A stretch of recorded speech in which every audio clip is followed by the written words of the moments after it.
Hi everyone, and welcome to my Investing for Retirement channel. Lately, I've been feeling like I'm not making enough progress with my investments.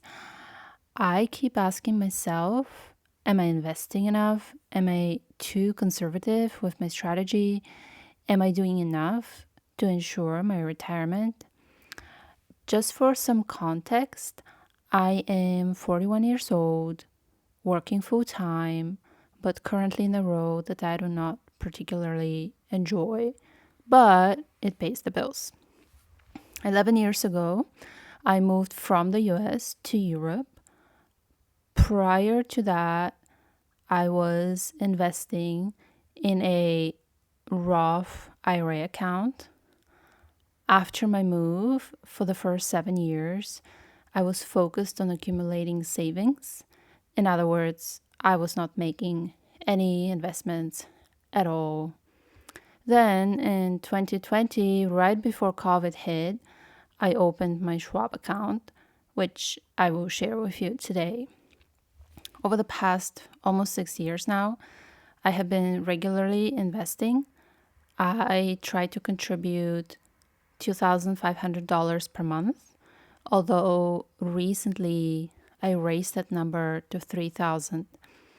I still hold a lot of cash, but I have been working towards being a bit more brave with my investments.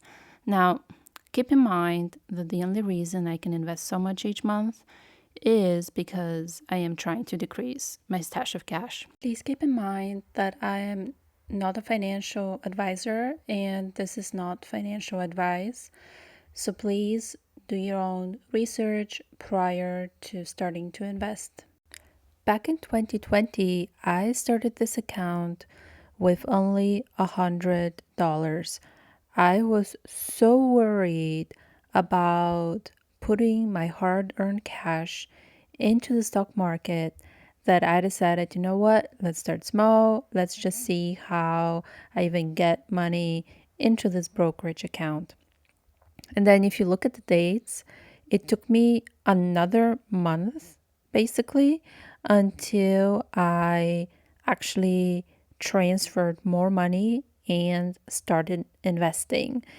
And if you're interested in knowing how I transfer money as an expat, I'm happy to discuss that in a future video. So basically, I took about 25,000 US dollars and divided it among four ETFs. I have in my portfolio Schwab A, B, Schwab Z, Schwab F. This is what I started with. As of this recording on Saturday, November 15th, 2025, my account balance stands at $222,369.01 for a total year-to-date change of $65,664.72, which translates into 41.90% increase. This includes both contributions as well as dividends that I have received so far throughout the year.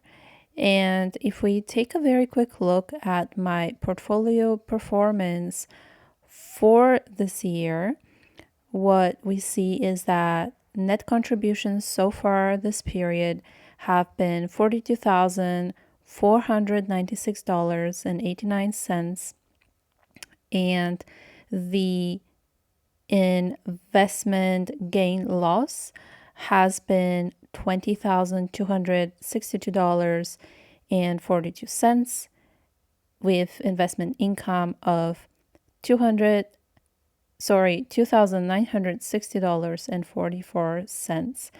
I had some fees and expenses, so the total investment change during this time since January 1st until now is $23,220.66. Now, what I wanted to share with you as well is the investment income that I receive for which each one of the ETFs that I'm holding, and also a couple of the stocks that I have sitting individually. And let's start with Schwab A, which is a US small cap ETF. I have 1,162 shares for a market value of $31,877.55. Last year, I received $353.19 in dividends. This year, I will receive $362.73. Then Schwab B is a US broad market ETF. I have 2,737 shares of it for a total value of $70,660.77. Total income last year was $576.72, and the estimated income for this year is $725.12. Next, we have Schwab D, which is a US dividend equity ETF, and I have 1,452 shares for a market value of $39,557.99. Total income received last year was $780.92. Total estimated income for this year is $1,287.09. So that's quite a huge jump from last year. Schwab E is an ETF that I only added a couple of months ago. It's emerging markets equity ETF. I only have currently 56 shares for a total market value of $1,894.35. And this year, I should receive $23.40 in dividends. Schwab F is next. This is an international equity ETF. I have 1,649 shares at a market value of $39,450.93. Last year's dividend was $691.77, and this year's dividend should be $687.39. Last but not least, I have Schwab Z, which is the US aggregate bond ETF. I have 1,200 units of it for a total market value of $28,084.01. Last year's dividends were $826.88. This year's dividends will be $975.79. Now, I also have a couple of individual stocks that bring a little tiny bit of a dividend as well. I will only focus on those for now, and I will discuss my whole list of failures next time around. Now, I have 61 shares of CG, which is the Carlyle Group. I decided to invest in them because one of the companies that I like very much and feel very strongly about recently was bought out by them. So currently I have 61 units for a total market value of $3,233.53. Last year, this brought me $59.40, and this year it will bring me $79.90. Now, I also have 3 shares of Google stock, and I bought these just for fun when the stock price was down. Currently, the value of these 3 shares is $830.94. Last year, I received $1.80 dividend, and this year, I will receive $2.49. And next, I have Novo Nordisk. 10 shares for a market value of $482.60, with received income last year of $11.53, and the same is the estimate for this year as well. Now, Novo Nordisk was doing quite well at one point in time with their weight loss drug, but they were a little bit too slow to secure the market, and so they're currently getting beat up by Eli Lilly. But still, I think I'm going to hold on to these shares for now. Next, I have another pharmaceutical company, Pfizer. This does exist in my ETFs as well, but I decided to buy some individual shares.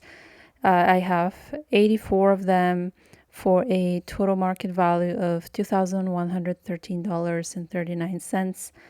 Last year, that brought me $70.77 in dividends.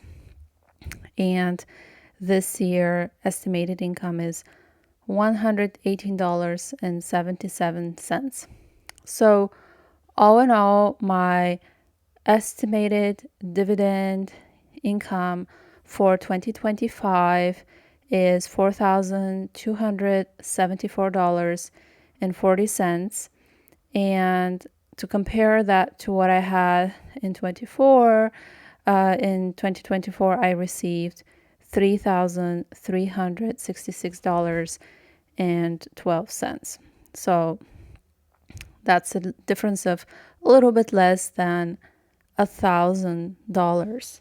Now, this is something that I really hope to grow over time. And as you can see from my portfolio, it's primarily Schwab D and Schwab Z that are bringing me the most dividends. And I am currently certainly enjoying how well Schwab B has been doing this year in particular. And I'm starting to be a little bit worried, only because I know the Schwab B is very tech heavy, currently riding off this AI popularity wave. And I think everybody knows it's only a matter of time when things are just going to start going downhill, and the question is when. So this month, actually, I did decrease my contributions to Schwab B and sort of focused a little bit more on Schwab D and Schwab Z. And I think I will probably do that for the next few months and kind of see what happens. Now, I will not sell anything, so this account's purpose is to be retirement money.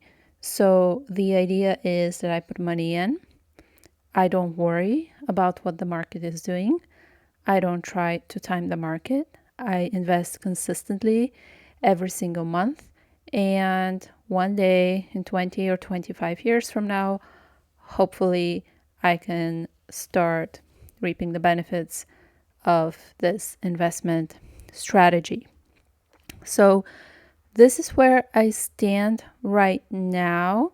As I mentioned in the beginning of my video, I sometimes really worry about if I am investing the right way. I do know that I have quite a diversified portfolio. However, I sometimes feel like perhaps I'm not taking as much risk as I should.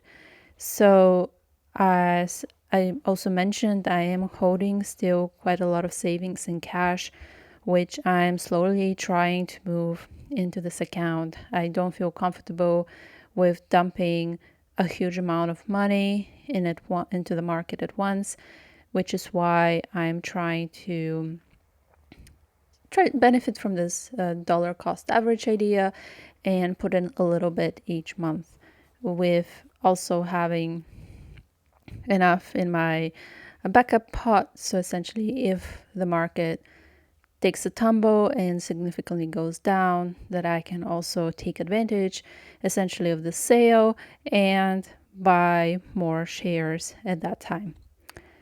So if you made it this far, thank you so much. I would love to hear your thoughts down in the comments, and I hope to see you here for my next update. I'm hoping to do an update at least once a month to show you my progress and perhaps also discuss a little bit why I chose the positions that I'm holding and keep you updated on what I plan to do in the future.